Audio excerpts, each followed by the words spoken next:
So yeah, has it been an issue of just picking the lads up since Tuesday night's defeat? Yeah, it was disappointing to get beat, to go there and play the way we did and lose 3-0. Obviously, we weren't happy with the goals we conceded in the first half, but I thought there was a lot of positives from the game. We passed the ball really well, and we counter-attacked them really well. And we got a lot of crosses in the box. It's just that we had no one on the night to put the ball in the net. Yeah, on reflection, was that the issue? It was problems at one end of the pitch defensively and a lack of being clinical at the other end? Yeah, obviously we never had Ged playing Tuesday, sorry. Ged playing, so it's a big loss for us. He's a top player and he knows where the net is. I think it might have been a different game if he was playing on Tuesday. How is he? Is he likely to be in contention for the weekend? Yeah, he's in contention for the weekend. Faz is back as well and Guion's ready to start, so we're firing all cylinders. Yourself, you picked up another booking. That means you got a touchline ban at the weekend. Is that another aspect of the managerial game that you've got to start learning? Not really, no. Because the bookings I've had, they weren't. I don't know what I've done wrong.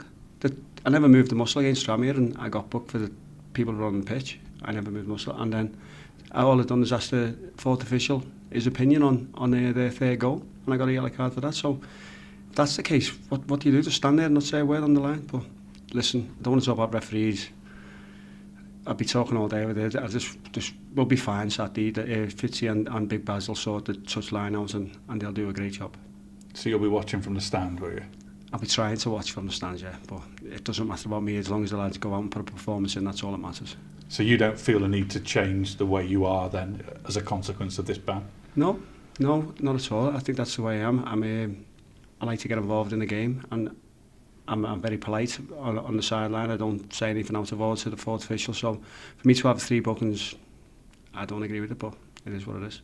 Going back to Tuesday night, I think you touched upon it. There was lots of positives in terms of the play, but the lack of taking chances. I go back to what your predecessor Derek Adams used to say about possession being meaningless. Really, it's what you do with it. Is that something you agree with? That it's all very well passing it around, but you've got to make the most of your chances? I do and I don't. Obviously, you've got to score goals to win the game, I know that. But you've also got to have possession of the ball to score goals. And I think we're growing in possession and we're creating... Listen, when we're not creating chances, that's when I need to worry. When we're creating chances like we did Tuesday, the ball flew across their goal 6 or 7 times. We got maybe 8 shots off of the game. So if we're not creating chances, that's the time to worry. But when we've got possession and we are creating chances, then we're becoming a good team. So Grimsby at the weekend at home, obviously a chance, an opportunity to bounce back, but you know they're struggling at the wrong end of the table, aren't they? It could be a tough game. I've watched them play. They're not a bad team at all, so it's a little false position that they're in at the minute, but it's going to be another tough game for us at home. We want to keep winning games here. If we want to do anything this year, we have to win our home games. So I've told the lads today, and we'll go into Saturday's game full of confidence. We've had a great month. If we win Saturday, it's been a fantastic month. But even if we don't, we've had a great month anyway. But we want to strive to go forward and finish as high as we can. And games like Grimsby, we need to go and win and take the 3 points, definitely. Yeah, looking back on those 3 back-to-back away games, how do you look at them sort of collectively? Well, if you looked at them, what we've done in it, we've done fantastic, the lads. So you look at it, if you look at it all together, it's great. We've took 6 out of 9 points, so you can't moan at that. And it's still incredibly tight in that hunt for the playoff spots, isn't it? Yeah, I think it's all the way down to 16th, 2-3 points, I think, right up to 7th. So, listen, it's a quarter of the season to go, yeah. There's a long 14 games to go, a lot of points to play for. We've got to. I know everyone keeps saying that, you've got to take every game as it comes, and we will go into Saturday's game, and then we'll concentrate on the game after that. After that, we'll see what happens when we get down to like the last 8 games. Like you say, a lot of points still to play for this season, but a manager's job is to look a bit further ahead.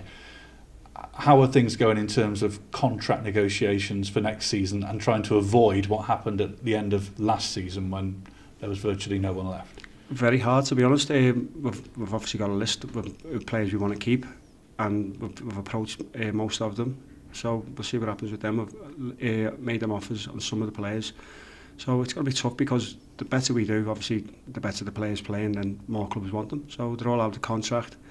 To be honest, I don't know why the club let them all run out of contract and without an option on them, to be honest with you. Obviously, that was down to Derek. He had his own reasons, but I would have done that. I would have given them all a year's option for the club to decide whether to keep them or not. And then we wouldn't be in this position. We could build on for the year after.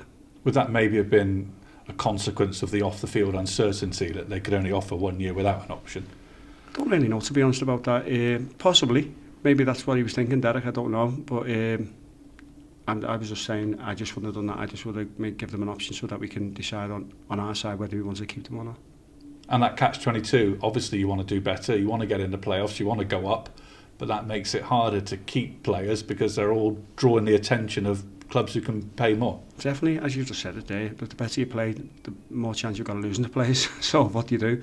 Obviously we all want to win games, you want to finish as high as we can, and we want to keep them. We want to be selfish, we want to do all that, but it's going to be tough because most of them are top players, so we'll see what happens. You're confident that you can get most of them to, stay on?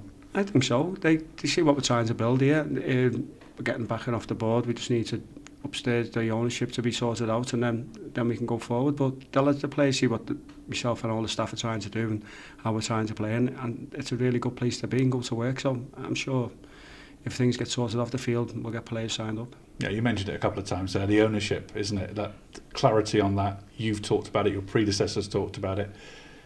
From your point of view, it just needs sorting and then a lot of other things will fall into place? I'd say so, but all we've got to do is keep working on the pitch and getting the right results and getting us up that table. And we're doing a good job at that at the minute, so if we keep going the right way, I'm sure upstairs will get sorted out. Get money for your old phone, MazumaMobile.com.